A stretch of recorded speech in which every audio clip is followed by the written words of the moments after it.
Hi all, welcome to tutors. നമ്മൾ ഇന്ന് plus two ഫിസിക്സിലെ 13th ചാപ്റ്റർ ന്യൂക്ലിയയിലെ ഇമ്പോർട്ടൻറ്റ് ടോപ്പിക്കുകളായ മാസ് ഡിഫക്റ്റും ബൈൻഡിങ് എനർജിയുമാണ് ഡിസ്കസ് ചെയ്യുന്നത്. നമുക്ക് എക്സാമിന് എപ്പോഴും കണ്ടുവരുന്ന ക്വസ്റ്റ്യൻ ആണ് മാസ് ഡിഫക്റ്റ് എന്താണ്, ബൈൻഡിങ് എനർജി എന്താണ്, അതേപോലെ മാസ് ഡിഫക്റ്റിൻ്റെ വാല്യൂ കണ്ടുപിടിക്കുക അല്ലെങ്കിൽ ബൈൻഡിങ് എനർജിയുടെ വാല്യൂ കണ്ടുപിടിക്കുക. ഇതൊക്കെ നമുക്ക് എപ്പോഴും എക്സാമിന് കണ്ടുവരുന്ന റിപ്പീറ്റഡ് ആയിട്ട് കണ്ടുവരുന്ന നമ്മൾ ക്വസ്റ്റ്യൻസ് ആണ്. അപ്പോൾ ഇത് അത്രത്തോളം ഇമ്പോർട്ടൻ്റ് ആയിട്ടുള്ളൊരു ടോപ്പിക്കാണ് മാസ് ഡിഫക്റ്റും ബൈൻഡിങ് എനർജി എന്ന് പറയുന്നത്. അപ്പോൾ നമുക്ക് ഈ മാസ് ഡിഫക്റ്റിനെയും ബൈൻഡിങ് എനർജിനെയും കുറിച്ചിട്ടൊക്കെ അറിഞ്ഞാൽ നമുക്ക് ന്യൂക്ലിയർ സ്റ്റെബിലിറ്റിയെ കുറിച്ചിട്ടൊക്കെ നന്നായിട്ട് മനസ്സിലാക്കാനായിട്ട് പറ്റും. അപ്പോൾ നമുക്ക് നമ്മുടെ ക്ലാസ്സിലേക്ക് കടക്കുന്നതിന് മുമ്പ് നിങ്ങൾക്ക് നമ്മുടെ ഓഫ്ലൈൻ ക്ലാസ്സുകളിലേക്കോ മെഡിക്കൽ എഞ്ചിനീയറിംഗ് എൻട്രൻസ് ബാച്ചുകളിലേക്കോ ജോയിൻ ചെയ്യാൻ താല്പര്യമുണ്ടെങ്കിൽ താഴെ കാണുന്ന നമ്പറിൽ കോൺടാക്റ്റ് ചെയ്യുക. അപ്പോൾ അങ്ങനെയെങ്കിലും നമുക്ക് നമ്മുടെ ക്ലാസ് സ്റ്റാർട്ട് ചെയ്താലോ? ഓക്കെ. അപ്പോൾ ആദ്യം തന്നെ നമുക്ക് കുറച്ച് ബേസിക്സിൽ നിന്ന് സ്റ്റാർട്ട് ചെയ്യാം. നമുക്കറിയാം നമ്മുടെ ആറ്റത്തിൻ്റെ സെൻറ്ററിലാണ് ആര് വരുന്നത്? ന്യൂക്ലിയസ് വരുന്നത്. ഈ ന്യൂക്ലിയസിൽ ആരൊക്കെയാണുള്ളത്? നമ്മുടെ ഒരു ആറ്റം എന്ന് പറയുമ്പം ന്യൂക്ലിയസ് ഉണ്ട്. ഈ ന്യൂക്ലിയസിന് ചുറ്റും ആര് റിവോൾവ് ചെയ്യുന്നുണ്ട്? ഇലക്ട്രോൺസ് റിവോൾവ് ചെയ്യുന്നുണ്ട്. അതേപോലെ ആറ്റത്തിൻ്റെ സെൻറ്ററിൽ വരുന്ന ആളാണ് ന്യൂക്ലിയസ് എന്ന് പറയുന്നത്. ഈ ന്യൂക്ലിയസിൽ ആരൊക്കെയാണുള്ളത്? നമ്മുടെ പ്രോട്ടോണും ന്യൂട്രോണുമാണ് ന്യൂക്ലിയസിലുള്ളവർ. പ്രോട്ടോണിൻ്റെ ചാർജ് എന്താ? Positive charge. ന്യൂട്രോണിൻ്റെ എന്തായിരിക്കും? ന്യൂട്രൽ ആയിരിക്കും. അതായത് ചാർജ് ഒന്നും ന്യൂട്രോണിന് കാണത്തില്ല. പ്രോട്ടോണിന് പോസിറ്റീവും നമ്മുടെ ന്യൂട്രോണിന് ന്യൂട്രലും ആയിരിക്കും. അതുകൊണ്ട് തന്നെ ന്യൂക്ലിയസിൻ്റെ ചാർജ് എന്തായിരിക്കും? ഒരു പോസിറ്റീവ് ചാർജ് ആയിരിക്കും നമ്മുടെ ന്യൂക്ലിയസിനുള്ളത്. അപ്പോൾ നമ്മുടെ ഈ ന്യൂട്രോൺസിനെയും പ്രോട്ടോൺസിനെയും ടുഗെദർ നമ്മൾ വിളിക്കുന്ന പേരാണ് എന്ത്? ന്യൂക്ലിയോൺസ്. എന്താണ്? ന്യൂട്രോൺസിനെയും പ്രോട്ടോൺസിനെയും ഒരുമിച്ച് നമ്മൾ വിളിക്കുന്ന പേരാണ് ന്യൂക്ലിയോണുകൾ. ഓക്കെ. അപ്പോൾ നമ്മുടെ ഈ ന്യൂക്ലിയസിലുള്ള പ്രോട്ടോണുകളെയും ന്യൂട്രോണുകളെയും ബൈൻഡ് ചെയ്ത് നിർത്തുന്ന ഫോഴ്സിൻ്റെ പേരാണ് എന്ത്? Strong nuclear force. ഏത് ഫോഴ്സാ? സ്ട്രോങ് ന്യൂക്ലിയർ ഫോഴ്സ് ആണ്. ന്യൂക്ലിയോൺസിനെ നമ്മുടെ ന്യൂക്ലിയസിൽ ബൈൻഡ് ചെയ്ത് നിർത്തുന്ന ഫോഴ്സ് ആണ് സ്ട്രോങ് ന്യൂക്ലിയർ ഫോഴ്സ്. അപ്പം ഈ പേരിൽ തന്നെയുണ്ട് ഈ ഫോഴ്സ് എന്താ? ഭയങ്കര സ്ട്രോങ് ആണ്. നമ്മുടെ ഇലക്ട്രോസ്റ്റാറ്റിക് റിപ്പൾസീവ് ഫോഴ്സിനെക്കാട്ടിലും ഒക്കെ വളരെ സ്ട്രോങ് ആയിട്ടുള്ള ഫോഴ്സാണ് നമ്മുടെ ഈ സ്ട്രോങ് ന്യൂക്ലിയർ ഫോഴ്സ് എന്ന് പറയുന്നത്. ഓക്കെ. അപ്പോൾ ഇതാണ് നമ്മൾ ഇനി ന്യൂക്ലിയസിനെ കുറിച്ചിട്ടാണ് ഇവിടെ ഇനി ഡിസ്കസ് ചെയ്യുന്നത്. അപ്പോൾ നമ്മുടെ ആദ്യത്തെ ടോപ്പിക് ഏതാണ്? Mass defect. എന്താണ് ഈ മാസ് ഡിഫക്റ്റ് എന്ന് പറഞ്ഞാൽ? പേരിൽ തന്നെ ഉണ്ടല്ലേ. എന്താ? ഒരു ഡിഫക്റ്റ് ആണ്. എന്ത് ഡിഫക്റ്റ്? മാസിലെ ഒരു ഡിഫക്റ്റ് അല്ലെങ്കിൽ മാസിലുണ്ടാവുന്ന ഒരു മിസ്സിങ്. അതാണ് നമ്മളിവിടെ പറയുന്നത്. അപ്പോൾ നോക്കിക്കേ, എന്താ mass defect by definition? It is the difference between the total mass of the individual nucleons and the actual mass of the nucleus. അപ്പോൾ എന്താ നമ്മൾ പറഞ്ഞു? ന്യൂക്ലിയസിൻ്റെ അതിൽ ആരൊക്കെയുണ്ട്? പ്രോട്ടോൺസും ന്യൂട്രോൺസും ഉണ്ട് ആണല്ലോ. അതേപോലെ നമ്മൾ ഈ പ്രോട്ടോൺസിനെയും ന്യൂട്രോൺസിനെയും ഇൻഡിവിജ്വലി അവരുടെ മാസ് എടുക്കുകയാണ്. അതായത് ഇപ്പോൾ നമ്മൾ ഫോർ എക്സാമ്പിൾ നമുക്ക് ഹീലിയത്തിൻ്റെ ന്യൂക്ലിയസ് എടുക്കാം. ഹീലിയം ന്യൂക്ലിയസ് എന്ന് പറയുമ്പോൾ അതിൽ എത്ര പ്രോട്ടോണും എത്ര ന്യൂട്രോണും വരുന്നത്? നമുക്കറിയാം ഹീലിയത്തിൻ്റെ ന്യൂക്ലിയസ് നമ്മൾ എടുക്കുകയാണെങ്കിൽ ഇവിടെ നമ്പർ ഓഫ് പ്രോട്ടോൺസ് എന്ന് പറയുന്നത് 2ഉം നമ്പർ ഓഫ് ന്യൂട്രോൺസ് എന്ന് പറയുന്നത് എത്രയാണ്? 2 വരുന്നത്. അപ്പോൾ 2 ന്യൂട്രോണും 2 പ്രോട്ടോണുമാണ് ഹീലിയത്തിൻ്റെ ന്യൂക്ലിയസിൽ വരുന്നത്. അപ്പോൾ നമ്മൾ ഈ 2 ന്യൂട്രോണിനെയും 2 പ്രോട്ടോണിനെയും ഇൻഡിവിജ്വലി മെഷർ ചെയ്യാൻ പോവുകയാണ്. അതായത് ന്യൂക്ലിയസിൻ്റെ അകത്തായിട്ടല്ല, ഇവരെ രണ്ടുപേരെയും ഇൻഡിവിജ്വൽ ആയിട്ടെടുത്ത് ന്യൂട്രോണിനെയും പ്രോട്ടോണിനെയും ഇൻഡിവിജ്വലി നമ്മൾ മെഷർ ചെയ്യുന്നു. അപ്പോൾ നമുക്ക് എന്ത് കിട്ടും? ഒരു വാല്യൂ കിട്ടും. അതായത് ഇപ്പോൾ 2 പ്രോട്ടോൺ ഉണ്ട്, 2 ന്യൂട്രോൺ ഉണ്ട്. ഇവരെ നമ്മൾ ഇൻഡിവിജ്വലി മെഷർ ചെയ്യുമ്പം ഒരു പ്രോട്ടോണിൻ്റെ മാസ് എന്ന് പറയുന്നത് നമുക്ക് MP എന്നെടുക്കാം. എങ്കിൽ Z പ്രോട്ടോണുകൾ ഉണ്ടെങ്കിൽ ZMB എന്ന് എടുക്കാമല്ലോ. ഇവിടെ ഇപ്പോൾ എത്ര പ്രോട്ടോണോ ഉള്ളത്? 2 പ്രോട്ടോൺസ് ആണുള്ളത്. അപ്പോൾ ഇവിടുത്തെ പ്രോട്ടോൺസിന് 2 പ്രോട്ടോൺസിൻ്റെ മാസ് എന്ന് പറയുമ്പോൾ 2MP എന്ന് വരും. അതേപോലെ 2 ന്യൂട്രോണുകളുണ്ട് ആണല്ലോ. ഒരു ന്യൂട്രോണിൻ്റെ മാസ് എന്താ? MN ആണെങ്കിൽ N ന്യൂട്രോണുകളുടെ മാസ് എന്ന് പറയുന്നത് എന്തായിരിക്കും? NMN ആയിരിക്കും. ഇവിടെ 2 ന്യൂട്രോൺസ് ഉണ്ട്, അതുകൊണ്ട് തന്നെ 2 ന്യൂട്രോൺസിൻ്റെ മാസ് 2MN എന്ന് വരും.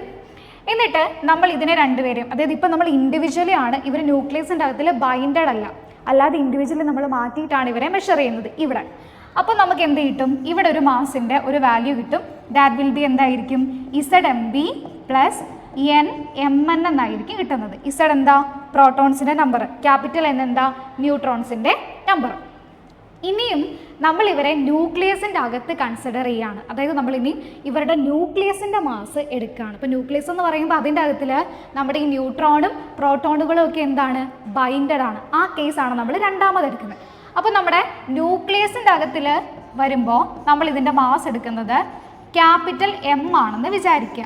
നമ്മുടെ ഇൻഡിവിജ്വലി എടുത്തപ്പം ZMB പ്ലസ് NMN ആണ്. നമ്മൾ ന്യൂക്ലിയസിൽ അതിൻ്റെ മാസ് എടുത്തപ്പോൾ നമുക്ക് ക്യാപിറ്റൽ M എന്ന് പറയുന്ന ഒരു മാസ് കിട്ടിയെന്ന് വിചാരിക്കുക. അപ്പം നമ്മൾ ഇതിനെ രണ്ടിനെയും കൂടെ കമ്പയർ ചെയ്യുമ്പം നമുക്ക് മനസ്സിലാകും ഇവിടെ ഈ രണ്ട് മാസും എന്തല്ല? ഈക്വൽ അല്ല. ഇവിടെ എന്താ? ഒരു മാസിനൊരു മിസ്സിങ് വന്നിട്ടുണ്ട്. ആരുടെ മാസാണ് കൂടുതൽ? നമ്മൾ ഇൻഡിവിജ്വലി ന്യൂട്രോണിനെയും പ്രോട്ടോണിനെയും മെഷർ ചെയ്ത ഈ ഇൻഡിവിജ്വൽ മാസാണ്, ഇൻഡിവിജ്വലി എടുത്ത് മെഷർ ചെയ്തപ്പോഴുള്ള മാസാണ് ഇവർ ബൈൻഡ് ചെയ്ത് ന്യൂക്ലിയസിൽ അകത്തായിരിക്കുമ്പോഴുള്ള മാസിനെക്കാട്ടിലും കൂടുതൽ ഏത് മാസാ? നമ്മുടെ ഈ ഇൻഡിവിജ്വലി മെഷർ ചെയ്ത ഈ മാസാണ്. അപ്പോൾ ഇവിടെ ഒരു മാസ് ഡിഫറൻസ് വന്നില്ലേ? ഇവർ ഒറ്റയ്ക്കൊറ്റയ്ക്ക് നിൽക്കുമ്പം ഇവർക്കുണ്ടായിരുന്ന ആ മാസ് ഇവർ ബൈൻഡ് ചെയ്തപ്പം അത്രയും മാസ് ഇവർക്ക് കിട്ടിയില്ല. അതായത് കുറച്ച് മാസ് എന്ത് ചെയ്തു? ഇവിടെ മിസ്സിങ് ആണ്. എന്ത് പറ്റി? കുറച്ച് മാസ് ഇവിടെ നഷ്ടമായി. ആ നഷ്ടമായ അല്ലെങ്കിൽ മിസ്സിങ് ആയ മാസിൻ്റെ പേരാണ് എന്ത്? Mass defect. എന്താണ്? Mass defect. നമ്മളത് ഡെൽറ്റ M വെച്ചിട്ടാണ് അതിനെ എന്ത് ചെയ്യുന്നത്? റെപ്രസെൻറ്റ് ചെയ്യുന്നത്.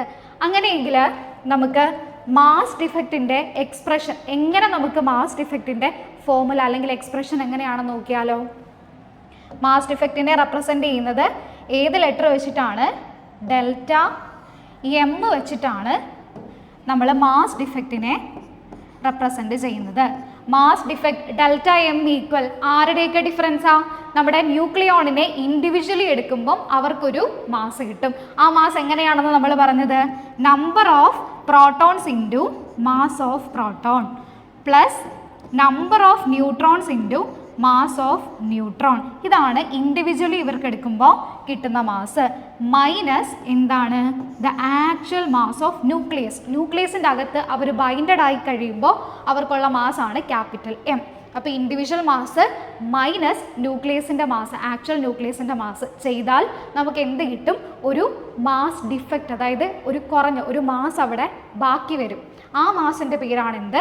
മാസ് ഡിഫക്റ്റ് എന്ന് നമ്മൾ പറയുന്നത്. ഓക്കെ, അപ്പോൾ ഡെൽറ്റ M വെച്ചിട്ടാണ് നമ്മൾ ഈ മാസ് ഡിഫക്റ്റിനെ പറയുന്നത്. ഈ മാസ് വെറുതെ അങ്ങ് നമുക്ക് കളയാൻ പറ്റുമോ? അതായത് ഇവിടെ ഒരു മാസ് ഡിഫക്റ്റ് ഉണ്ടായി, മാസിലൊരു മിസ്സിങ് പറ്റി, പക്ഷേ ഈ മാസ് വെറുതെ അങ്ങ് നഷ്ടമാകുമോ? ഇല്ല. അപ്പോൾ അത് നമ്മൾ പഠിക്കുന്നതിന് മുമ്പ് നമ്മുടെ ഐൻസ്റ്റീൻ്റെ മാസ് എനർജി റിലേഷൻ എന്താണെന്ന് അറിഞ്ഞിരിക്കണം. നമുക്കെല്ലാം അറിയാവുന്ന ഫോർമുലയാണ് എന്താ? E = mc². ഐൻസ്റ്റീൻ്റെ മാസ് എനർജി റിലേഷൻ ആണ് E = mc². അതായത് m മാസുള്ള ഒരു വസ്തുവിൻ്റെ കറസ്പോണ്ടിങ് ആയിട്ട് കിട്ടുന്ന എനർജിയാണ് എന്ത്? E എന്ന് പറയുന്നത്. m മാസുള്ളൊരു വസ്തുവിൽ നിന്ന് കിട്ടുന്ന കറസ്പോണ്ടിങ് എനർജിയാണ് എന്ത്? E എന്ന് പറയുന്ന എനർജി. അത് കണ്ടുപിടിക്കുന്നത് എങ്ങനെയാ? E = mc². ഇതാണ് എന്ത്? ഐൻസ്റ്റീൻ്റെ മാസ് എനർജി റിലേഷൻ എന്ന് പറയുന്നത്. അപ്പോൾ ഈ ഐൻസ്റ്റീൻ്റെ മാസ് എനർജി റിലേഷൻ ഉപയോഗിച്ച് നമുക്ക് ആ നഷ്ടമായ, അതായത് നമ്മുടെ മാസ് ഡിഫക്റ്റിനെ ഇവിടെ ഉൾക്കൊള്ളിച്ച് പറയാലോ. എങ്ങനെ പറയാൻ പറ്റും? നമ്മൾ പറഞ്ഞു ന്യൂക്ലിയസിൽ ഈ ന്യൂക്ലിയോണുകൾ ബൈൻഡഡ് ആവുന്ന സമയത്ത് അവിടെ മാസ് നഷ്ടമാവുന്നുണ്ട്. ആ നഷ്ടമാവുന്ന മാസ് വേറെ എവിടെയും പോകുന്നില്ല, അതെന്തായിട്ട് മാറുന്നു? എനർജി ആയിട്ട് മാറുന്നു. ഏത് energy? Binding energy of the nucleus. ന്യൂക്ലിയസിൻ്റെ ബൈൻഡിങ് എനർജി ആയിട്ട് മാറുന്നു. അപ്പോൾ നമ്മൾ ഐൻസ്റ്റീൻ്റെ മാസ് എനർജി റിലേഷൻ കണ്ടായിരുന്നു. എന്തായിരുന്നു? ഒരു m മാസുള്ള ഒരു വസ്തുവിൽ നിന്ന് റിലീസ് ആവുന്ന എനർജി കണ്ടുപിടിക്കാൻ എന്ത് ചെയ്താൽ മതി? E = mc² എന്ന ഫോർമുല ഉപയോഗിച്ചാൽ മതി. ഓക്കെ, അപ്പോൾ ഇവിടെ നമ്മൾ എന്താ പറഞ്ഞേ? നമ്മളൊരു മാസ് ഡിഫക്റ്റ് ഡെൽറ്റ എമ്മിൻ്റെ കാര്യം പറഞ്ഞായിരുന്നു. ആ മാസ് ഡിഫക്റ്റ്, അതായത് ആ മാസിൽ വന്ന ആ ഒരു നഷ്ടം ഉണ്ടല്ലോ, അത് വെറുതെ അങ്ങ് നഷ്ടപ്പെട്ടു പോവോ? ഇല്ല. അതെന്തായിട്ട് മാറും? എനർജി ആയിട്ട് കൺവേർട്ടഡ് ആകും. നമ്മൾ പറഞ്ഞു എന്തായിരുന്നു? ഇൻഡിവിജ്വലി ന്യൂക്ലിയോൺസ് നിന്നപ്പം ഉണ്ടായിരുന്ന മാസ് അല്ല അവർ ന്യൂക്ലിയസിൽ ബൈൻഡഡ് ആയപ്പോൾ കിട്ടിയത്. അപ്പോൾ അവിടെ എന്താ? ന്യൂക്ലിയസിൻ്റെ അകത്തിലേക്ക് അവർ ബൈൻഡഡ് ആയപ്പോൾ അവർക്കൊരു മാസിൽ നഷ്ടം സംഭവിച്ചു. പക്ഷെ മാസ് വെറുതെ നഷ്ടമാകുമോ? ഇല്ല. ആ മാസ് എന്ത് ചെയ്യും? എനർജി ആയിട്ട് കൺവേർട്ടഡ് ആകും. ആ എനർജിയുടെ പേരാണ് ഏത്? നമ്മുടെ ബൈൻഡിങ് എനർജി. അതിനെ നമ്മൾ റെപ്രസെൻറ്റ് ചെയ്യുന്ന ലെറ്റർ EB എന്ന ലെറ്റർ ഉപയോഗിച്ചിട്ടാണ് ബൈൻഡിങ് എനർജിയെ നമ്മൾ റെപ്രസെൻറ്റ് ചെയ്യുന്നത്. അപ്പോൾ ബൈൻഡിങ് എനർജി എന്ന് പറഞ്ഞാൽ നമുക്ക് എന്താണെന്ന് പറയാം? ന്യൂക്ലിയസിൻ്റെ ഉള്ളിൽ ന്യൂക്ലിയോൺസ് ബൈൻഡഡ് ആകുമ്പോൾ അവിടുന്ന് റിലീസ്ഡ് ആവുന്ന എനർജിയാണ് ഏത് എനർജി?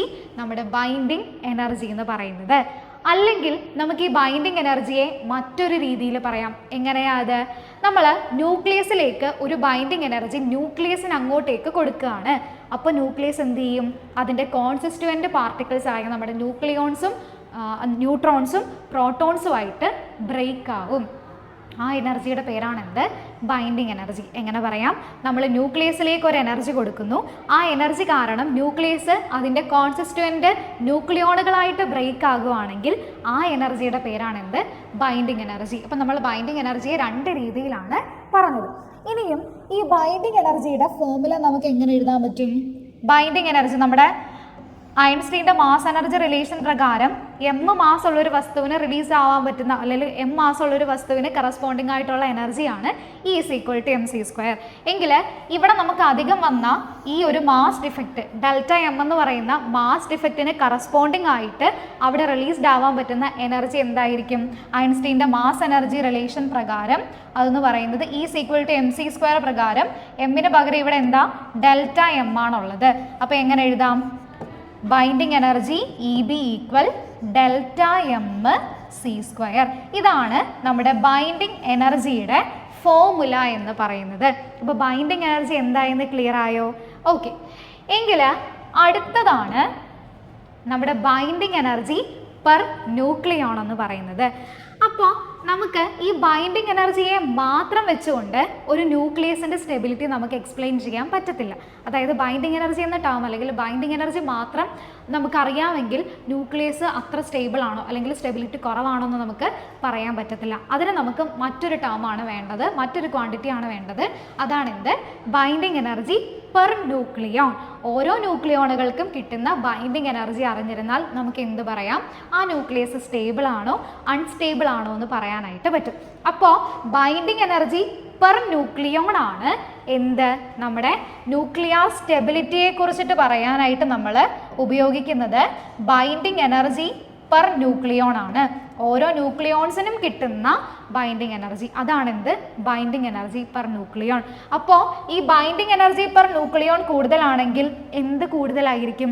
ഇവർ തമ്മിൽ ന്യൂക്ലിയോണുകൾ തമ്മിൽ ഭയങ്കര ബൈൻഡിങ് ആയിരിക്കും. അപ്പോൾ അത് കാരണം എന്താ? നല്ല ബൈൻഡിങ്ങിലാണെങ്കിൽ അവരെന്തായിരിക്കും? സ്റ്റേബിൾ ആയിരിക്കും. അവരെ ബ്രേക്ക് ചെയ്യാൻ നമുക്ക് എന്തായിരിക്കും? പാടായിരിക്കും. അതായത് ബൈൻഡിങ് എനർജി പെർ ന്യൂക്ലിയോൺ കൂടുതലാണെങ്കിൽ അങ്ങനെയുള്ള ന്യൂക്ലിയസ് എന്തായിരിക്കും? സ്റ്റേബിൾ ആയിരിക്കും. ആ ന്യൂക്ലിയസിനെ നമ്മളൊരു എനർജി കൊടുത്തിട്ട് ബ്രേക്ക് ചെയ്യാൻ എന്തായിരിക്കും? പാടായിരിക്കും. ഓക്കെ. അപ്പോൾ ബൈൻഡിങ് എനർജി പെർ ന്യൂക്ലിയോൺ കൂടുതലുള്ള ന്യൂക്ലിയസുകളായിരിക്കും സ്റ്റേബിൾ ന്യൂക്ലിയസ് എന്ന് പറയുന്നത്. നമ്മളപ്പോൾ ഈ ബൈൻഡിങ് എനർജി പെർ ന്യൂക്ലിയോണിനെ റെപ്രസെൻ്റ് ചെയ്യുന്നത് EBn വെച്ചിട്ടാണ്. ബൈൻഡിങ് എനർജി റെപ്രസെൻ്റ് ചെയ്തത് EB വെച്ചിട്ടാണ്. ബൈൻഡിങ് എനർജി പെർ ന്യൂക്ലിയോൺ ആണെങ്കിൽ EBn വെച്ചിട്ടാണ് നമ്മൾ റെപ്രസെൻ്റ് ചെയ്യുന്നത്. നമ്മൾ പറഞ്ഞ എന്താ? ബൈൻഡിങ് എനർജി പെർ ന്യൂക്ലിയോൺ എന്ന് പറഞ്ഞാൽ ഓരോ ന്യൂക്ലിയോൺസിനുമുള്ള ബൈൻഡിങ് എനർജി. അപ്പോൾ അതെങ്ങനെ എഴുതും? Binding energy by nucleons. Total number of ന്യൂക്ലിയോൺസിനെയാണ് നമ്മൾ മാസ് നമ്പർ എന്ന് പറയുന്നത്. അപ്പം ബൈൻഡിങ് എനർജി ബൈ എ എന്ന് എഴുതാമല്ലോ. എ എന്ന് പറഞ്ഞാൽ എന്താ? Number of neutrons plus number of protons ആണ് എ എന്ന് പറയുന്ന മാസ് നമ്പർ. അപ്പോൾ ബൈൻഡിങ് എനർജി പെർ ന്യൂക്ലിയോൺ കാണാൻ binding energy divided by mass number ചെയ്താൽ മതി. ഓക്കെ ആണോ? ക്ലിയർ ആണോ? അപ്പോൾ നമ്മൾ ബൈൻഡിങ് എനർജി പെർ ന്യൂക്ലിയോൺ എന്താണെന്ന് പറഞ്ഞു. നമുക്കറിയാം ബൈൻഡിങ് എനർജി എന്ന് പറയുന്നത് എന്തായിരുന്നു? EB = Δmc² ആയിരുന്നു. നമ്മളിപ്പോൾ ഇവിടെ വിട്ടുപോയൊരു കാര്യമുണ്ട്. നമുക്കിനിയും എക്സാമിന് ബൈൻഡിങ് എനർജി കണ്ടുപിടിക്കാനായിട്ട് ക്വസ്റ്റ്യൻസ് വരും, പ്രോബ്ലം വരും. ബൈൻഡിങ് എനർജി കണ്ടുപിടിക്കാൻ കോൺസ്റ്റിറ്റ്യുവൻ്റ് പാർട്ടിക്കിൾസിൻ്റെ, അതായത് ഇൻഡിവിജ്വലി അവരുടെ മാസ് തരും, ആൻഡ് ദെൻ ന്യൂക്ലിയസിൻ്റെ മാസും തരും. എന്നിട്ട് നമ്മളോട് പറയും ബൈൻഡിങ് എനർജി കണ്ടുപിടിക്കാനായിട്ട് പറയും. അത് ചിലപ്പോൾ MEVയിൽ മെഗാ ഇലക്ട്രോൺ വോൾട്ടിൽ ബൈൻഡിങ് എനർജി കണ്ടുപിടിക്കാനാണ് പറയുന്നതെങ്കിൽ എങ്ങനെ ചെയ്താൽ മതി? ബൈൻഡിങ് എനർജി എന്ന് പറയുന്നത് Δm × 931.5 MeV. അപ്പോൾ നമ്മളോട് ക്വസ്റ്റ്യനിൽ, അതായത് എക്സാമിന് ബൈൻഡിങ് എനർജി കണ്ടുപിടിക്കാൻ ചോദിച്ചാൽ മാസ് ഡിഫക്റ്റ് കണ്ടുപിടിച്ചിട്ട് 931.5 വെച്ചിട്ട് ഇൻറ്റു ചെയ്താൽ നമുക്ക് എന്ത് കിട്ടും? MEVയിലുള്ള അതിൻ്റെ വാല്യൂ കിട്ടും. MEVയിലാണ് കണ്ടുപിടിക്കാൻ പറയുന്നതെങ്കിൽ ഇങ്ങനെ ചെയ്താൽ മതി. ഓക്കെ, എങ്കിൽ നമുക്ക് അടുത്ത ടോപ്പിക്ക് നോക്കിയാലോ. അടുത്തതാണ് എന്ത്? Binding energy curve. അപ്പോൾ ഈ ചാപ്റ്ററിലെ ഒരു ഇമ്പോർട്ടൻ്റ് ആയിട്ടുള്ളൊരു സെക്ഷനാണ് ഈ ബൈൻഡിങ് എനർജി കർവ് എന്ന് പറയുന്നത്.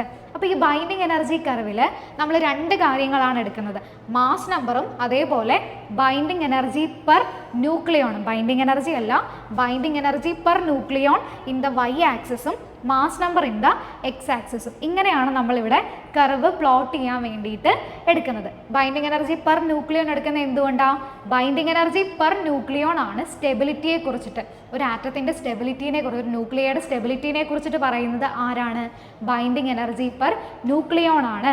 അതായത് കൂടുതൽ ബൈൻഡിങ് എനർജി പെർ ന്യൂക്ലിയോൺ ഉള്ളവരെ കൂടുതൽ സ്റ്റേബിൾ ആയിരിക്കും. ബൈൻഡിങ് എനർജി പെർ ന്യൂക്ലിയോൺ കുറവാണെങ്കിൽ അങ്ങനെയുള്ള ന്യൂക്ലിയർ എന്തായിരിക്കും? അവർക്ക് സ്റ്റെബിലിറ്റി കുറവായിരിക്കും. എങ്കിൽ നമുക്ക് നോക്കിയാലോ.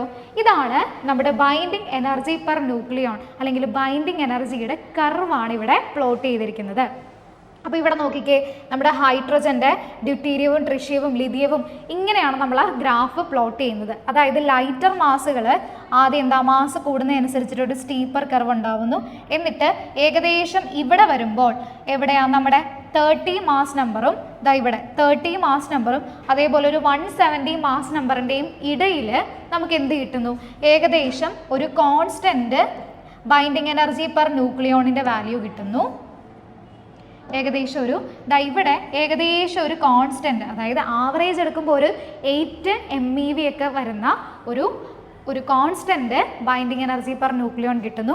അതിനുശേഷം വീണ്ടും മാസ് നമ്പർ കൂടുന്നതനുസരിച്ചിട്ട് ബൈൻഡിങ് എനർജി പെർ ന്യൂക്ലിയോൺ കുറഞ്ഞു വരുന്നു. അപ്പോൾ ആദ്യം എന്താ, ലൈറ്റർ ന്യൂക്ലിയർ എന്ന് പറഞ്ഞാൽ മാസ് നമ്പർ കുറവുള്ളവരാണ്. അപ്പോൾ ഈ മാസ് നമ്പർ കുറവുള്ളവർക്ക് എന്താ, മാസ് നമ്പർ കൂടുന്നതനുസരിച്ചിട്ട് ബൈൻഡിങ് എനർജി ഇങ്ങനെ കൂടി വരുന്നു. എന്നിട്ട് ഒരു പർട്ടിക്കുലർ എന്താ ഒരു 30 മാസ് നമ്പർ വരുന്നത് മുതൽ ഒരു 170 മാസ് നമ്പർ, ആ ഒരു മാസ് നമ്പറിൻ്റെ ഇടയ്ക്ക് വരുന്ന ന്യൂക്ലിയകൾ എന്തായിരിക്കും? ഒരു കോൺസ്റ്റൻസി, അതായത് ഒരു കോൺസ്റ്റൻറ്റ് ഫേസ് അല്ലെങ്കിൽ ഒരു ഫ്ലാറ്റ് പോർഷൻ ആയിരിക്കും അവിടെ വരുന്നത്. അത് ഏകദേശം ഒരു ആവറേജ് എടുത്താൽ ഒരു 8 MeV ഒക്കെ ആയിരിക്കും കിട്ടുന്നത്. അതിനുശേഷം നമ്മൾ പിന്നെയും മാസ് നമ്പർ കൂടുകയാണ്, അതായത് ഹെവിയർ ന്യൂക്ലിയകൾ ആകുവാണെങ്കിൽ അവിടെ എന്ത് സംഭവിക്കും? ബൈൻഡിങ് എനർജി പെർ ന്യൂക്ലിയോൺ കുറഞ്ഞു വരും. അപ്പോൾ നമ്മുടെ ഈ ബൈൻഡിങ് എനർജി കർവ് കണ്ടു കഴിഞ്ഞാൽ നമുക്കറിയാം ഇവിടെ ഏത് ന്യൂക്ലിയയ്ക്കാണ് ബൈൻഡിങ് എനർജി പെർ ന്യൂക്ലിയോൺ കൂടുതൽ. അതായത് നമ്മുടെ അയൺ ഉണ്ടല്ലോ, 56 മാസ് വരുന്ന അയൺ Fe, അതിനാണ് എന്ത് കൂടുതൽ? നമ്മുടെ ബൈൻഡിങ് എനർജി പെർ ന്യൂക്ലിയോൺ കൂടുതൽ. അതായത് സ്റ്റെബിലിറ്റി കൂടുതൽ ആർക്കാണ്? നമ്മുടെ ഈ അയണിനാണ്. അയണിൻ്റെ ഇപ്പുറത്തുള്ളവരും അല്ലെങ്കിൽ അപ്പുറത്തെ സൈഡിലുള്ളവരും ഒക്കെ എന്താണ്? അവർക്ക് അയണിനെക്കാട്ടിലും എന്ത് കുറവാണ്? ബൈൻഡിങ് എനർജി പെർ ന്യൂക്ലിയോൺ കുറവാണ്. അതായത് കൂടുതൽ സ്റ്റേബിൾ ആരാണ്? നമ്മുടെ അയണാണ്. ഈ അയണിൻ്റെ ബൈൻഡിങ് എനർജി പെർ ന്യൂക്ലിയോൺ ഏകദേശം ഒരു 8.75 MeV ഒക്കെ ആയിരിക്കും കാണുന്നത്. അപ്രോക്സിമേറ്റ്ലി 8.8 അല്ലെങ്കിൽ 8.75 mega electron volt binding energy ആയിരിക്കും നമ്മുടെ അയണിന് വരുന്നത്. അപ്പോൾ ഇതാണ് നമ്മുടെ ബൈൻഡിങ് എനർജി കർവ്. ആദ്യം എന്താ, മാസ് നമ്പർ കൂടുന്നതനുസരിച്ചിട്ട് സ്റ്റീപ്പായിട്ട് binding energy per nucleon value കൂടുന്നു. പിന്നെ നോക്കിക്കേ, ഇവിടെ ഒരു 3 സ്പൈക്ക് വരുന്നുണ്ട് അല്ലേ, അവിടെ 3 സ്പൈക്ക് വരുന്നുണ്ട്. അതിനുശേഷം ഇങ്ങനെ വന്ന് ഒരു കോൺസ്റ്റൻറ്റ് പോർഷൻ, ഏകദേശം ഒരു കോൺസ്റ്റൻറ്റ് ഒരു പോർഷൻ വരുന്നു.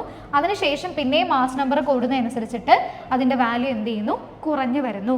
ഇതാണ് നമ്മുടെ ബൈൻഡിങ് എനർജി കർവ്. ഇവിടെ നിങ്ങൾ ഇമ്പോർട്ടൻ്റ് ആയിട്ട് മനസ്സിലാക്കേണ്ട കാര്യം എന്താ, നമ്മൾ ഈ അയണിനെ അവിടെ പ്ലോട്ട് ചെയ്യണം. അതായത് സ്റ്റാർട്ടിങ്ങിലുള്ള ഡ്യൂട്ടീരിയത്തിനെയും പ്രോട്ടീയത്തിനെയും ഹീലിയം അതേപോലെ അയൺ പ്ലോട്ട് ചെയ്യണം.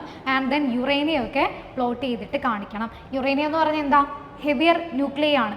അവരുടെ നോക്കിക്കേ, അവർക്ക് എന്ത് കുറവാണ്? ബൈൻഡിങ് എനർജി പെർ ന്യൂക്ലിയോൺ കുറവാണ്. ആർക്കാണ് കൂടുതൽ? അയണിനാണ് കൂടുതൽ. മാസ് നമ്പർ 56 വരുന്ന അയണിനാണ് എന്ത് കൂടുതൽ?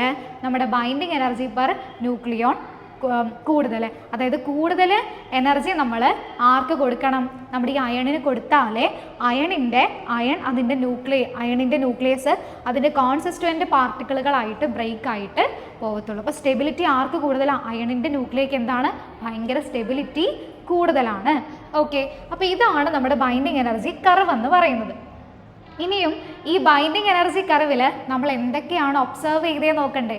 നോക്കിക്കേ, ആദ്യം നമ്മൾ കണ്ട കാര്യം എന്താ, നമ്മുടെ മാസ് നമ്പർ 30ൻ്റെയും 170ൻ്റെയും ഇടയിൽ വരുന്ന ന്യൂക്ലിയകൾക്ക്, 30ൻ്റെയും 170ൻ്റെയും ഇടയിൽ മാസ് നമ്പർ വരുന്ന ന്യൂക്ലിയകൾക്ക് ഏകദേശം എന്തായിരിക്കും, ഒരു കോൺസ്റ്റൻ്റ് ആയിട്ടുള്ള ഒരു ബൈൻഡിങ് എനർജി പെർ ന്യൂക്ലിയോൺ ആണ്. നമ്മളത് ആവറേജ് വാല്യൂ എടുത്തു കഴിഞ്ഞാൽ ഒരു 8 MeV ഒക്കെ ആയിരിക്കും കിട്ടുന്നത് 30ൻ്റെയും 170ൻ്റെയും ഇടയിൽ മാസ് നമ്പർ വരുന്ന ന്യൂക്ലിയകൾക്ക്.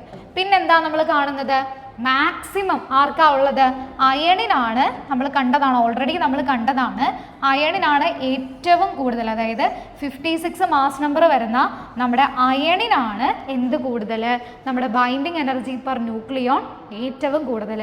എത്രയാ വാല്യൂ നമ്മൾ പറഞ്ഞേ, 8.75 മെഗാ ഇലക്ട്രോൺ വോൾട്ട് ആണ് അതിൻ്റെ വാല്യൂ എന്ന് പറയുന്നത്.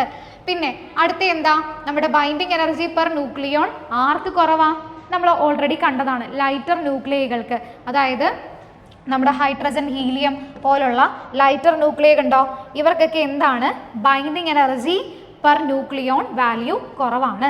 അതേപോലെ മാസ് നമ്പർ കൂടുതലായിട്ടുള്ള, അതായത് 170ന് മുകളിൽ മാസ് നമ്പർ വരുന്ന നല്ല ഹെവിയർ ആയിട്ടുള്ള ന്യൂക്ലിയകൾക്ക്, നമ്മുടെ യുറേനിയൊക്കെ പോലെ ഹെവിയർ ആയിട്ടുള്ള ന്യൂക്ലിയകൾക്കും എന്താണ് ബൈൻഡിങ് എനർജി പെർ ന്യൂക്ലിയോൺ കുറവാണ്. അപ്പോൾ ഇവരൊക്കെ എന്തായിരിക്കും, അൺസ്റ്റേബിൾ ആയിരിക്കും. ഒരു മിഡിൽ പോർഷനിലുള്ള ന്യൂക്ലിയകളാണ് സ്റ്റേബിൾ ആയിട്ടുള്ളത്.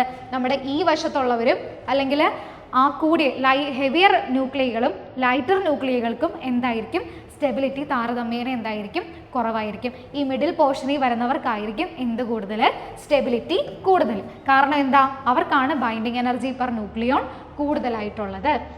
ഇനിയും നമുക്ക് എന്തൊക്കെ കൺക്ലൂഷൻ ആണ് ഇവിടുന്ന് എത്താൻ പറ്റുന്നത്. നമ്മളിപ്പോൾ ഈ ബൈൻഡിങ് എനർജി കർവ് പറഞ്ഞു, അതിൽ നിന്ന് നമ്മൾ ഒബ്സർവ് ചെയ്ത കാര്യങ്ങൾ പറഞ്ഞു, ഇതിൽ നിന്ന് നമുക്ക് എന്താണ് മനസ്സിലായത് എന്ന് നോക്കിയാലോ. ആദ്യത്തേത് നോക്കിക്കേ, ആദ്യത്തെ എന്താ പറയുന്നേ, നമ്മുടെ nuclear force is attractive and sufficiently strong to produce a binding energy of a few MeV per nucleon എന്ന് പറഞ്ഞു കഴിഞ്ഞാൽ നമ്മുടെ ഇവിടെ ഈ ബൈൻഡിങ് എനർജി കർവിൽ ഒന്ന് എടുത്ത് നോക്കിക്കേ. ഇവിടെ നമ്മുടെ മാസ് നമ്പർ 2, 3, 4, 2, 4 ഒക്കെയുള്ള ലൈറ്റായിട്ടുള്ള ന്യൂക്ലിയകൾക്ക് വരെ ബൈൻഡിങ് എനർജി പെർ ന്യൂക്ലിയോൺ എന്ന് പറഞ്ഞാൽ ഒരു 2 MeV ഒക്കെ 2 to 4 MeV ഒക്കെ കാണും. അതായത് ഏറ്റവും ലൈറ്റായിട്ടുള്ള ആളുകൾക്ക് വരെ 2 to 4 mega electron volt energy, binding energy per nucleon ആണ്. അപ്പോൾ അവർക്ക് അത്രയും എന്തുണ്ട്, ബൈൻഡിങ് എനർജി ഉണ്ട്. എന്ന് പറഞ്ഞാൽ എന്താ, ന്യൂക്ലിയർ ഫോഴ്സ് അത്രയും സ്ട്രോങ് ആണെന്നാണ് പറയുന്നത്. അപ്പോൾ എന്താ, ന്യൂക്ലിയർ ഫോഴ്സിൻ്റെ ആ ഒരു സ്ട്രോങ് ആണ് എന്ന് നമുക്ക് ഈ ബൈൻഡിങ് എനർജി കർവിൽ നിന്ന് മനസ്സിലാക്കാനായിട്ട് പറ്റും. ഈവൻ ഏറ്റവും ലൈറ്റർ ആയിട്ടുള്ള ന്യൂക്ലിയക്ക് വരെ ബൈൻഡിങ് എനർജി എന്താണ്, കൂടുതലാണ്. അടുത്തത്, the constancy of binding energy in the range 30 to 170 indicates that the nuclear force is short ranged. നമുക്കറിയാവുന്ന കാര്യമാണ്, ന്യൂക്ലിയർ ഫോഴ്സ് എന്താണ്, ഒരു ഷോർട്ട് റേഞ്ച് ഫോഴ്സ് ആണ്. എന്ന് പറഞ്ഞാൽ എന്താ, ഒരു ന്യൂക്ലിയോണിന് അതിൻ്റെ നിയറസ്റ്റ് നെയ്ബറായിട്ടുള്ള ന്യൂക്ലിയോണുകളുമായിട്ട് മാത്രമേ ഇൻട്രാക്ട് ചെയ്യാൻ പറ്റത്തുള്ളൂ. ഒരുപാട് ദൂരെ നിൽക്കുന്ന ന്യൂക്ലിയോണുകളുമായിട്ട് ഇൻട്രാക്ഷൻ ഇല്ല. അതിനെയാണ് നമ്മൾ ഷോർട്ട് റേഞ്ച് ഫോഴ്സ് എന്ന് പറയുന്നത്. അപ്പോൾ ആ നമ്മുടെ ബൈൻഡിങ് എനർജിയിലെ ആ ഒരു കർവ് നമുക്ക് കണ്ടു കഴിഞ്ഞാൽ തന്നെ അറിയാം. ഇപ്പോൾ നമ്മുടെ ന്യൂക്ലിയർ ഫോഴ്സ് ഒരു ലോങ് റേഞ്ച് ഫോഴ്സ് ആയിരുന്നെങ്കിൽ എങ്ങനെ വരണമായിരുന്നു, മാസ് നമ്പർ കൂടുന്നതനുസരിച്ചിട്ട് എന്ത് കൂടണം, ബൈൻഡിങ് എനർജി പെർ ന്യൂക്ലിയോൺ കൂടണമായിരുന്നു. പക്ഷെ അങ്ങനെയാണോ നമുക്ക് വരുന്നത്, അല്ലല്ലോ. അപ്പോൾ നമുക്ക് binding energy per nucleon curve നമുക്ക് മനസ്സിലാക്കി കഴിഞ്ഞാൽ മനസ്സിലാവുന്ന ഒരു കാര്യമാണ് എന്ത്, നമ്മുടെ ന്യൂക്ലിയർ ഫോഴ്സ് ഒരു ഷോർട്ട് റേഞ്ച്ഡ് ഫോഴ്സ് ആണ്. ഷോർട്ട് റേഞ്ച്ഡ് ഫോഴ്സ് എന്ന് പറഞ്ഞാൽ എന്താ, ഒരു ന്യൂക്ലിയോണിന് അതിൻ്റെ തൊട്ടടുത്തുള്ള ന്യൂക്ലിയോണുകളുമായിട്ട് മാത്രമേ ഇൻട്രാക്ഷൻസ് ഉള്ളൂ. അതായത് ദൂരെ നിൽക്കുന്ന ന്യൂക്ലിയോണുകളുമായിട്ട് ഈ ന്യൂക്ലിയോണിന് എന്തില്ല, ഇൻട്രാക്ഷൻ ഇല്ല. അതിനെയാണ് നമ്മൾ ഷോർട്ട് റേഞ്ച് ഫോഴ്സ് എന്ന് പറയുന്നത്. ഓക്കെ, ഇനിയും മൂന്നാമത്തെ ഒരു കൺക്ലൂഷൻ എന്ന് പറയുന്നത് നമ്മളിവിടെ കണ്ടു. എന്താ, നമ്മുടെ ലൈറ്റർ ന്യൂക്ലിയകൾ എടുത്താലും ഹെവിയർ ന്യൂക്ലിയകൾ എടുത്താലും അവർക്ക് എന്ത് കുറവാ, ബൈൻഡിങ് എനർജി പെർ ന്യൂക്ലിയോൺ കുറവാണ്, അതായത് അവർക്ക് സ്റ്റെബിലിറ്റി കുറവാണ്. അപ്പോൾ സ്റ്റെബിലിറ്റി കുറവുള്ളവർ എന്ത് ചെയ്യും? അവരൊന്നും കൂടെ സ്റ്റേബിൾ ആവാനായിട്ട് ശ്രമിക്കും. നമുക്കറിയാവുന്ന കാര്യമാണ് അല്ലേ? അപ്പോൾ നോക്കിക്കേ, ഈ വശത്ത് നമ്മുടെ ഈ കർവിൻ്റെ ലെഫ്റ്റ് സൈഡ് എടുത്തു കഴിഞ്ഞാൽ എന്താ, അവിടെ ലൈറ്റർ ന്യൂക്ലിയകളാണ്, സ്റ്റെബിലിറ്റി കുറവുള്ളവരാണ്. അപ്പോൾ അവരെന്ത് ചെയ്യും? അവർ എങ്ങനെയെങ്കിലും അവർക്ക് സ്റ്റെബിലിറ്റി അറ്റൈൻ ചെയ്യാനായിട്ട് നോക്കും. അപ്പോൾ അവരെന്താ ചെയ്യുന്നത്? ഈ ലൈറ്റർ ന്യൂക്ലിയൈ കൂടി ചേർന്നിട്ട് ഒരു ഹെവിയർ ന്യൂക്ലിയൈ ആയിട്ട് മാറും. അത് കാരണം എന്ത് സംഭവിക്കും? അവർക്ക് കുറച്ചും കൂടെ ബൈൻഡിങ് എനർജി പെർ ന്യൂക്ലിയോൺ കൂടുതൽ കിട്ടും. അതുവഴി അവർക്ക് സ്റ്റെബിലിറ്റി എന്തായിരിക്കും? കൂടുതലായിട്ട് കിട്ടും. ഈ ഒരു കാര്യം നമ്മൾ സാധാരണ നമുക്ക് അറിയാവുന്ന കാര്യമാണ്. ഏതായത് രണ്ട് ലൈറ്റർ ന്യൂക്ലിയകൾ കൂടി ചേർന്ന് ഒരു ഹെവിയർ ന്യൂക്ലിയ ആവുന്ന പ്രോസസ്സിൻ്റെ പേരെന്താ? ന്യൂക്ലിയർ ഫ്യൂഷൻ ആണ്. അപ്പോൾ നമ്മുടെ ഈ ബൈൻഡിങ് എനർജി കർവ് ഉപയോഗിച്ചുകൊണ്ട് നമുക്ക് ന്യൂക്ലിയർ ഫ്യൂഷനെ എന്ത് ചെയ്യാൻ പറ്റും? എക്സ്പ്ലെയിൻ ചെയ്യാനായിട്ട് പറ്റും. അതായത് ലൈറ്റർ ആയിട്ടുള്ള ന്യൂക്ലിയകൾ കൂടി ചേർന്ന് ഹെവിയർ ആയിട്ട് ന്യൂക്ലിയായി മാറും. അത് കാരണം അവർക്ക് ബൈൻഡിങ് എനർജി പെർ ന്യൂക്ലിയോൺ കൂടും. അതുവഴി അവർക്ക് സ്റ്റെബിലിറ്റി കൂടും. ഇതാണ് എന്ത്? ന്യൂക്ലിയർ ഫ്യൂഷൻ എന്ന് പറയുന്നത്. അതേപോലെ നോക്കിക്കേ, നമ്മുടെ ഈ കർവിൻ്റെ റൈറ്റ് സൈഡിൽ എന്താ? ന്യൂക്ലിയകൾ ഹെവിയർ ന്യൂക്ലിയകളാണ്. അവരുടെയും പ്രശ്നം എന്താ? അവർക്കും ബൈൻഡിങ് എനർജി പെർ ന്യൂക്ലിയോൺ എന്താണ്? കുറവാണ്. അതായത് അവർക്കും എന്ത് കുറവാ? സ്റ്റെബിലിറ്റി കുറവാ. അപ്പോൾ അവരെന്ത് ചെയ്യും? അവരും ഇതേപോലെ തന്നെ എങ്ങനെയെങ്കിലും സ്റ്റെബിലിറ്റി കൂട്ടാൻ വേണ്ടിയിട്ട് ശ്രമിക്കും. അപ്പോൾ അവരെന്താ ചെയ്യുന്നത്? ഓൾറെഡി അവർ ഹെവിയർ ആണല്ലോ. അപ്പോൾ അവരെന്ത് ചെയ്യും? അവർ സ്പ്ലിറ്റ് ചെയ്തിട്ട് ലൈറ്റർ ന്യൂക്ലിയകളാവാൻ, ഒരു മിഡിൽ സൈസ്ഡ് ഒരു ലൈറ്റർ ന്യൂക്ലിയകളാവാനായിട്ട്, ഒരു മിഡിൽ സൈസ്ഡ് ന്യൂക്ലിയകളാവാനായിട്ട് അവരെ ശ്രമിക്കും. അതുവഴി അവർക്ക് എന്ത് ചെയ്യും? അവർക്ക് ബൈൻഡിങ് എനർജി പെർ ന്യൂക്ലിയോൺ കൂടുതലാകും. അതുവഴി സ്റ്റെബിലിറ്റിയും അറ്റൈൻ ചെയ്യാനായിട്ട്, സ്റ്റെബിലിറ്റി കുറച്ചും കൂടെ കൂടുതൽ അറ്റൈൻ ചെയ്യാനായിട്ട് പറ്റും. അപ്പോൾ ഹെവിയർ ന്യൂക്ലിയകൾ ലൈറ്റർ ന്യൂക്ലിയകളാകുന്ന പ്രോസസ്സിൻ്റെ പേരെന്തായിരുന്നു? ന്യൂക്ലിയർ ഫിഷൻ എന്നാണ്. അപ്പോൾ നമുക്ക് ഈ ബൈൻഡിങ് എനർജി കർവ് ഉപയോഗിച്ചിട്ട് ന്യൂക്ലിയർ ഫിഷനെയും നമുക്ക് എന്ത് ചെയ്യാൻ പറ്റും? എക്സ്പ്ലെയിൻ ചെയ്യാനായിട്ട് പറ്റും. ഇപ്പോൾ ന്യൂക്ലിയർ ഫ്യൂഷനും ന്യൂക്ലിയർ ഫിഷനും നമുക്ക് എന്ത് ചെയ്യാം? നമ്മുടെ ബൈൻഡിങ് എനർജി കർവ് ഉപയോഗിച്ചിട്ട് എക്സ്പ്ലെയിൻ ചെയ്യാനായിട്ട് പറ്റും. അപ്പോൾ ഇത്രയാണ് നമ്മളിവിടുത്തെ കൺക്ലൂഷൻ, നമ്മുടെ ബൈൻഡിങ് എനർജി കർവിൽ നിന്നുള്ള കൺക്ലൂഷൻ എന്ന് പറയുന്നത്. അപ്പോൾ നമ്മൾ ഇന്ന് ഈ ഒരു ക്ലാസ്സിൽ ഡിസ്കസ് ചെയ്തത് എന്തൊക്കെയായിരുന്നു? നമ്മുടെ ന്യൂക്ലിയസിൻ്റെ കാര്യങ്ങളാണ് ഡിസ്കസ് ചെയ്തത് അല്ലേ? ന്യൂക്ലിയസിൻ്റെ അകത്ത് ആരൊക്കെയുണ്ട്? ന്യൂക്ലിയോണുകളുണ്ട്, അല്ലെങ്കിൽ എങ്ങനെ പറയാം? ന്യൂട്രോൺസും പ്രോട്ടോണുകളും ഉണ്ട്. ഇവരെ ബൈൻഡ് ചെയ്ത് നിർത്തുന്ന ഫോഴ്സാണ് ഏത്? നല്ല സ്ട്രോങ് ആയിട്ടുള്ള ന്യൂക്ലിയർ ഫോഴ്സ് എന്ന് പറയുന്നത്. അതേപോലെ നമ്മൾ ന്യൂക്ലിയസിൻ്റെ അകത്തിലുള്ള പാർട്ടിക്കിൾസ് ആണ് ന്യൂക്ലിയോണുകൾ. അവരെ നമ്മൾ ഇൻഡിവിജ്വലി മാറ്റി നിർത്തി മെഷർ ചെയ്യുമ്പോൾ നമുക്ക് കിട്ടുന്ന മാസ് ആയിരിക്കില്ല ഇവർ ന്യൂക്ലിയസ് ആയിട്ട് ഫോം ആയി കഴിയുമ്പോൾ ഉണ്ടാവുന്ന ആക്ച്വൽ മാസ് എന്ന് പറയുന്നത്. അതായത് മാസിൽ എന്ത് സംഭവിക്കും? ഒരു മിസ്സിങ് അല്ലെങ്കിൽ ഒരു ഡിഫക്റ്റ് സംഭവിക്കും. ആ മാസിൽ വരുന്ന ഡിഫക്റ്റ് ആണ് ഇത് മാസ് ഡിഫക്റ്റ് എന്നുകൊണ്ട് നമ്മൾ ഉദ്ദേശിക്കുന്നത്. അങ്ങനെ മാസിന് വെറുതെ നഷ്ടമാകാൻ പറ്റുമോ? ഇല്ല. ഈ മാസാണ് എനർജി ആയിട്ട് കൺവേർട്ടഡ് ആവുന്നത്. ന്യൂക്ലിയസിൽ ന്യൂട്രോണും പ്രോട്ടോണും ബൈൻഡ് ചെയ്യുന്ന സമയത്ത് അവിടെ ഒരു മാസ് ഡിഫക്റ്റ് ഉണ്ടാകും. ആ മാസ് ഡിഫക്റ്റ് ന്യൂക്ലിയസിൻ്റെ എനർജി ആയിട്ട് റിലീസ്ഡ് ആകും. ആ എനർജിയുടെ പേരാണ് എന്ത്? ബൈൻഡിങ് എനർജി എന്ന് നമ്മൾ പറയുന്നത്. അല്ലെങ്കിൽ ബൈൻഡിങ് എനർജിയെ നമുക്ക് എങ്ങനെ പറയാം? നമ്മളൊരു ന്യൂക്ലിയസിലേക്ക് ഒരു എനർജി കൊടുത്താൽ ആ ന്യൂക്ലിയസിന് അതിൻ്റെ കോൺസിസ്റ്റുവൻ്റ് ന്യൂക്ലിയോണുകളായിട്ട് ബ്രേക്ക് ചെയ്യാൻ പറ്റുവാണെങ്കിൽ ആ നമ്മൾ കൊടുത്ത എനർജിയുടെ പേരാണ് എന്ത്? ബൈൻഡിങ് എനർജി എന്ന് പറയുന്നത്. പിന്നെ നമ്മൾ എന്താ പഠിച്ചേ? നമ്മുടെ ഒരു ന്യൂക്ലിയസിൻ്റെ സ്റ്റെബിലിറ്റി നമുക്ക് പറയണമെങ്കിൽ നമുക്ക് ബൈൻഡിങ് എനർജി മാത്രം പോരാ, ബൈൻഡിങ് എനർജി പെർ ന്യൂക്ലിയോൺ നമുക്ക് പറയണം. അതാണ് നമ്മുടെ ഒരു ന്യൂക്ലിയസിൻ്റെ സ്റ്റെബിലിറ്റി എക്സ്പ്ലെയിൻ ചെയ്യുന്നത് ബൈൻഡിങ് എനർജി പെർ ന്യൂക്ലിയോൺ എന്ന പാരാമീറ്റർ വെച്ചിട്ടാണ്. അത് കണ്ടു. അതിനുശേഷം നമ്മൾ എന്താ ചെയ്തേ? ബൈൻഡിങ് എനർജി പെർ ന്യൂക്ലിയോണും മാസ് നമ്പറും ഉള്ള ഒരു ഗ്രാഫ്, അതായത് ബൈൻഡിങ് എനർജി കർവ് നമ്മൾ വരച്ചു. അതിൽ ഇമ്പോർട്ടൻ്റ് ആയിട്ട് നമ്മൾ മനസ്സിലാക്കിയിരിക്കേണ്ട കാര്യം, ആർക്കാണ് ബൈൻഡിങ് എനർജി പെർ ന്യൂക്ലിയോൺ അല്ലെങ്കിൽ സ്റ്റെബിലിറ്റി കൂടുതൽ ആർക്കാണ്? അയണിനാണ്. 56 മാസ് നമ്പർ വരുന്ന നമ്മുടെ അയണിനാണ് ഏറ്റവും കൂടുതൽ എന്ത്? Binding energy per nucleon. അതുകൊണ്ട് തന്നെ സ്റ്റെബിലിറ്റിയും കൂടുതൽ ആർക്കാണ്? അയണിനാണ്. അതേപോലെ ആ കർവിൻ്റെ ലെഫ്റ്റ് സൈഡിൽ വരുന്ന ലൈറ്റർ ന്യൂക്ലിയകൾക്ക് എന്ത് കുറവാണ്? ബൈൻഡിങ് എനർജി പെർ ന്യൂക്ലിയോൺ കുറവാണ്, അവർക്ക് സ്റ്റെബിലിറ്റി കുറവാണ്. കർവിൻ്റെ റൈറ്റ് സൈഡിൽ വരുന്ന ഹെവിയർ ന്യൂക്ലിയകൾക്ക് എന്ത് കുറവാണ്? ബൈൻഡിങ് എനർജി പെർ ന്യൂക്ലിയോൺ കുറവാണ്, അതുകൊണ്ട് തന്നെ സ്റ്റെബിലിറ്റി കുറവാണ്. ആ കർവിൻ്റെ ഒരു മിഡിൽ പോർഷനിൽ വരുന്ന ആളുകൾക്കാണ്, ന്യൂക്ലിയകൾക്കാണ് എന്ത് കൂടുതൽ? ബൈൻഡിങ് എനർജി പെർ ന്യൂക്ലിയോൺ കൂടുതൽ. അത് കാരണം സ്റ്റെബിലിറ്റിയും കൂടുതലായിട്ടുള്ളത്. പിന്നെ നമ്മൾ പറഞ്ഞ കാര്യം എന്താ, നമ്മുടെ ബൈൻഡിങ് എനർജി കർവ് ഉപയോഗിച്ച് നമുക്ക് ന്യൂക്ലിയർ ഫിഷനെയും ന്യൂക്ലിയർ ഫ്യൂഷനെയും നമുക്ക് എക്സ്പ്ലെയിൻ ചെയ്യാനായിട്ട് പറ്റും. അപ്പോൾ ഇത്രയും കാര്യങ്ങളാണ് നമ്മൾ ഈ ഒരു സെഷനിൽ ഡിസ്കസ് ചെയ്തത്. വളരെ ഇമ്പോർട്ടൻ്റ് ആയിട്ടുള്ളൊരു സെഷനാണ്. നമുക്ക് എക്സാമുകൾക്ക് ചോദിക്കുന്ന ഒരു പാർട്ടാണിത്. പ്രോബ്ലം വൈസും പ്രോബ്ലം ഒക്കെ വരാറുണ്ട്. നമ്മുടെ ബൈൻഡിങ് എനർജിയുടെ കണ്ടുപിടിക്കാനും മാസ് ഡിഫക്റ്റ് കണ്ടുപിടിക്കാനും ഒക്കെ പ്രോബ്ലംസും ഈ ഒരു പാർട്ടിൽ നിന്ന് വരാറുണ്ട്. അപ്പോൾ ഇമ്പോർട്ടൻ്റ് ആയിട്ട് നിങ്ങൾ പഠിച്ചിരിക്കേണ്ട ഒരു സെഷനാണ് ഏത്, നമ്മുടെ mass defect and binding energy എന്ന് പറയുന്നത്. ഓക്കെ, അപ്പോൾ നിങ്ങൾക്ക് ഇന്നത്തെ ഈ ഒരു ക്ലാസ് യൂസ്ഫുൾ ആയെന്നും മനസ്സിലായെന്നും വിശ്വസിക്കുന്നു. നിങ്ങൾക്ക് നമ്മുടെ ക്ലാസ് ഇഷ്ടപ്പെട്ടിട്ടുണ്ടെങ്കിൽ നിങ്ങളുടെ ഫ്രണ്ട്സൊക്കെ ആയിട്ടൊന്ന് ഷെയർ ചെയ്യുക, നമ്മുടെ ചാനൽ ഒന്ന് സബ്സ്ക്രൈബ് ചെയ്യുക. ഇനി മറ്റൊരു ഇൻഫർമേറ്റീവ് ആയിട്ടുള്ളൊരു വീഡിയോ ആയിട്ട് നമുക്ക് കാണാം. Thank you all.